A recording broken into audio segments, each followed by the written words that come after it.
Indonesia adalah negeri tropis yang kaya dengan sinar matahari. Kita harus memanfaatkannya. Tapi teknologinya berkesan dengan investasi yang mahal. Pembahasan kali ini mungkin akan merubah pemandangan Anda mengenai hal ini. Silakan disimak.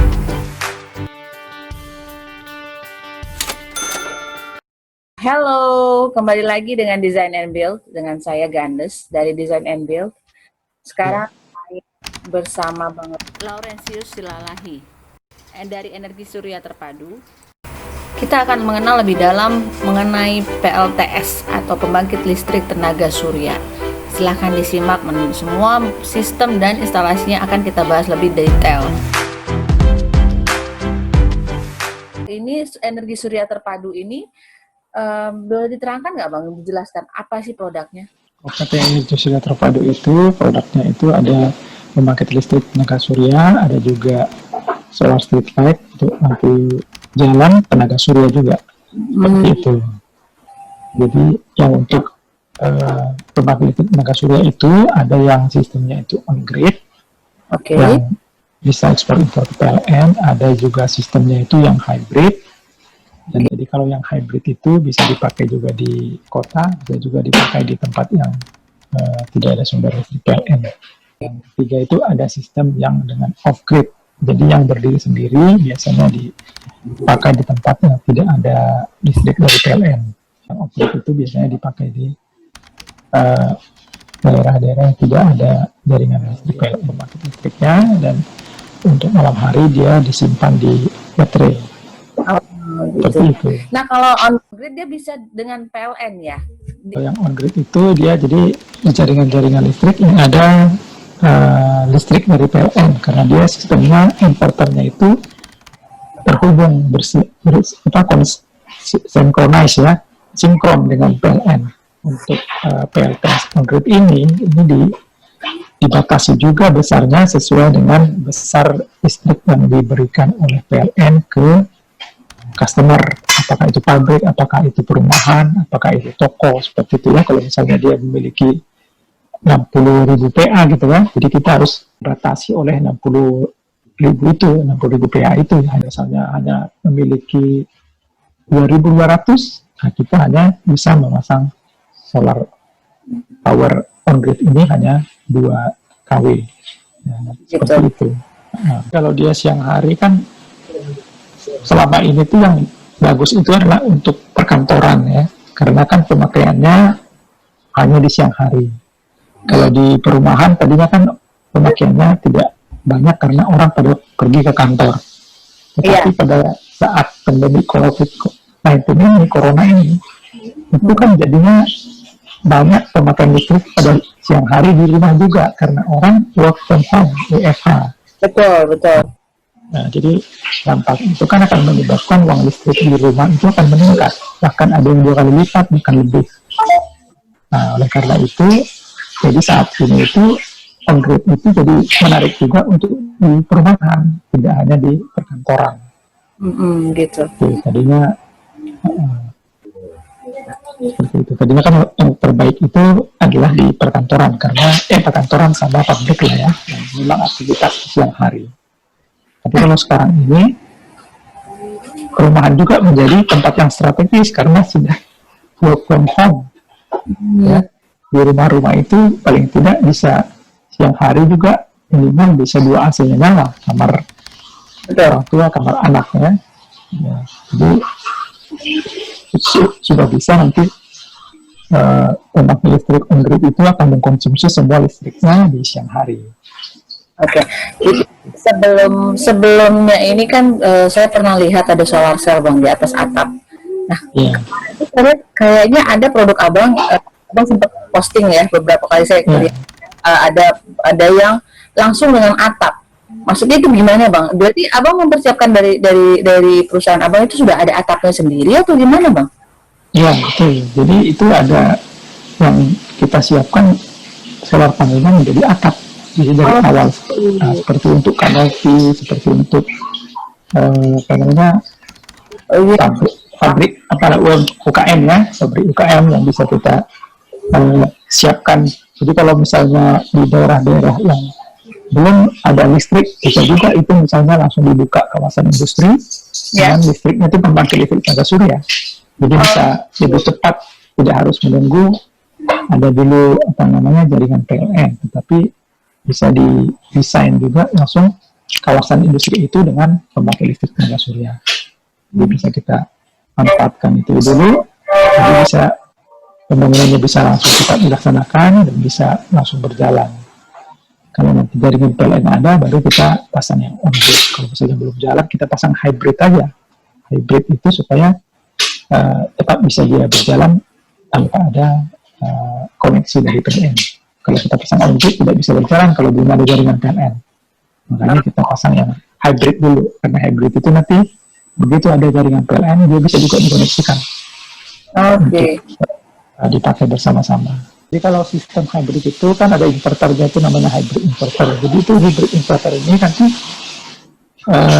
semua jaringan itu dilewatkan lewat inverter ini. Jadi jaringan PLN, jaringan solar panel, baterai ataupun genset bisa kita lewatkan dari inverter ini. Nanti kita baru kita set up di inverternya prioritas mana. Karena kan ada banyak resources energi kan.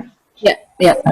Ada beberapa resources energi, kita pilih prioritasnya. Prioritas misalnya solar panel. Ya. Kedua apa? Baterai. Ketiga PLN. Keempat genset. Nah, jadi nanti begitu solar panelnya ada energi, dia akan pakai solar panel. Kalau kurang, dia akan dibantu baterai. Kalau dua-duanya kurang, masuk PLN. Gitu. Kalau misalnya PLN-nya juga mati, masuk genset. Nah, itu. Nah, sebentar Pak. Sekarang kan kalau ini kepikiran ya, ada pop up di kepala saya. Kalau seandainya kan selama ini terjadi ada hubungan arus singkat tuh Bang. Ada kemungkinan nggak seperti itu Bang? Ada arus singkat atau apa? Arus singkat misalnya ada di jaringan di rumah ya. Kalau misalnya jaringan di rumah kan ada MCB-nya nanti langsung ceklek. Tetap ya Bang ya, tetap ya dari jadi dia sebenarnya MCB. Ini letaknya kalau boleh tahu Bang, saya kan sebagai arsitek ini kadang mikir juga ya. Letaknya di mana? Letaknya apakah dia di dekat MCB atau dia di dekat panel listrik? Karena kan MCB itu biasanya di dalam kan, kalau meteran listrik. Nah, itu dia. Jadi kalau untuk hybrid ini sebenarnya bisa kita taruh kalau udah kadung terpasang di rumah yang sudah ada ya, berarti kita kan menambahkan ya, bukan membangun baru. Kita bisa taruh di dekat itu juga, dekat MCB itu, dekat ke situ. Jadi nanti jaringan dari PLN itu, meternya kan masukkan sebelum masuk MCB kan ada listrik kan di situ kan, ada listrik PLN. Jadi listrik PLN tadi itu nggak langsung masuk ke MCB dulu, dari solar panel ini juga masuk ke inverter, PLN juga ke inverter, apalagi baterai ke inverter, baru dari inverter ini baru ke MCB. Kalau kayak rak apa namanya, kayak rak itu gede Bang, dia butuh satu ruangan khusus. Kalau ini nggak perlu satu ruangan khusus ya, kayaknya ya, dia hanya kayak MCB juga di dinding doang gitu, nempel. Kira-kira? Iya, nempel di doang. Ada kita punya sekarang yang pakai WiFi itu, kita bisa pantau ini bukan dari layar sini aja, dari HP kita bisa kita pantau. Jadi muncul di layar kita itu nanti muncul seperti itu. Jadi nggak mesti kita lihat ini, bisa kita lihat dari manapun. Fungsi listrik kita seperti apa. Yang penting ada di rumah WiFi-nya kan? Ya betul. Nanti kita pasang WiFi di hybrid solar inverternya. Ada aplikasi khusus nanti, aplikasi khusus dari pabrik inverter kita. Oh gitu. Nanti langsung kita buka, nanti kita kelihatan itu. Apakah misalnya kalau hybrid kan hidup nggak PLN-nya, hidup nggak baterainya, semuanya kelihatan. Betul. Berapa volt bisa kita cek, berapa volt produksinya bisa kelihatan. Iya, berarti udah benar-benar smart home berarti bisa ikut. Jadi pengen tahu nih instalasinya itu gimana. Jadi kalau seandainya saya pakai yang solar panel biasa dari orang abang itu kita udah siapkan atap aja itu nggak masalah ya Bang ya? Iya. Nah, reng-rengnya itu dari abang atau dudukannya itu nanti dari abang atau dari gimana Bang? Kalau yang untuk iya. Jadi untuk yang sudah ada atapnya kita udah rancangkan, desainkan mulai dari mountingnya nanti, mounting dudukan dari solar panel ini.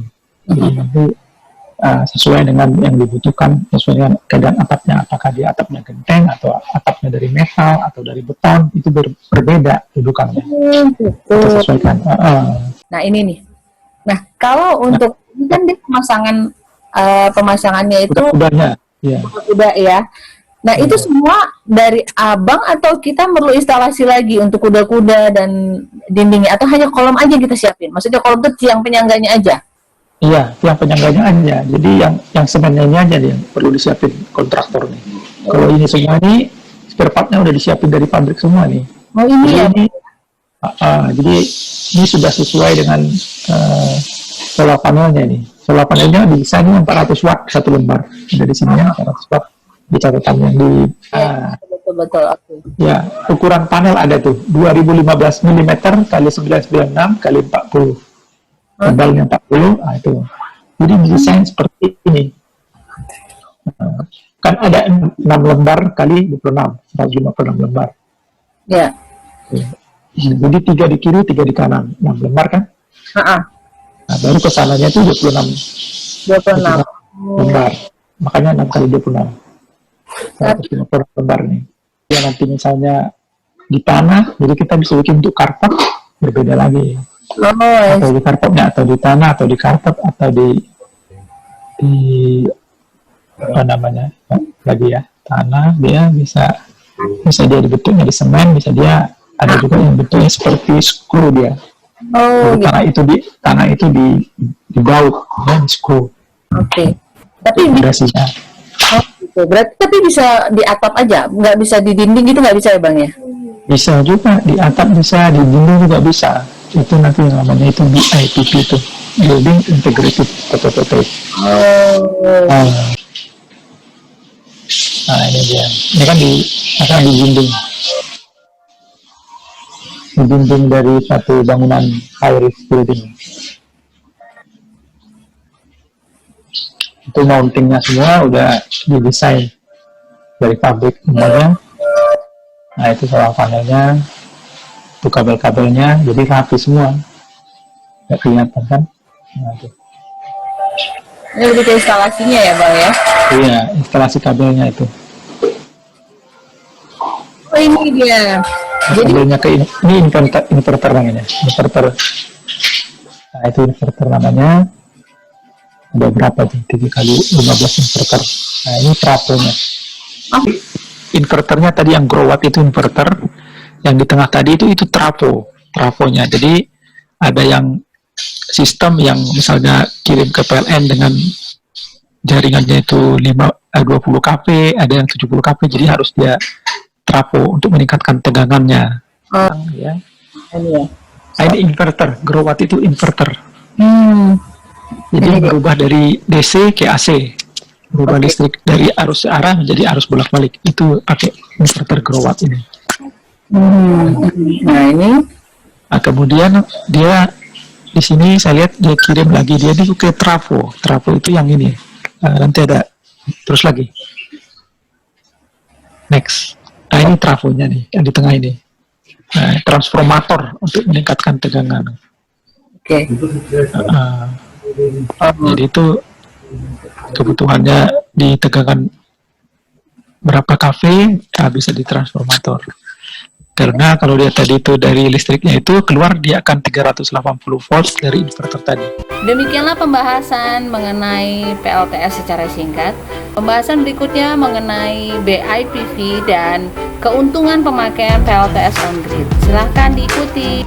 Jangan lupa please klik like dan subscribe supaya kamu bisa terus menyaksikan tayangan kami. Serta bunyikan loncengnya supaya kamu bisa terus mengikuti. Terima kasih.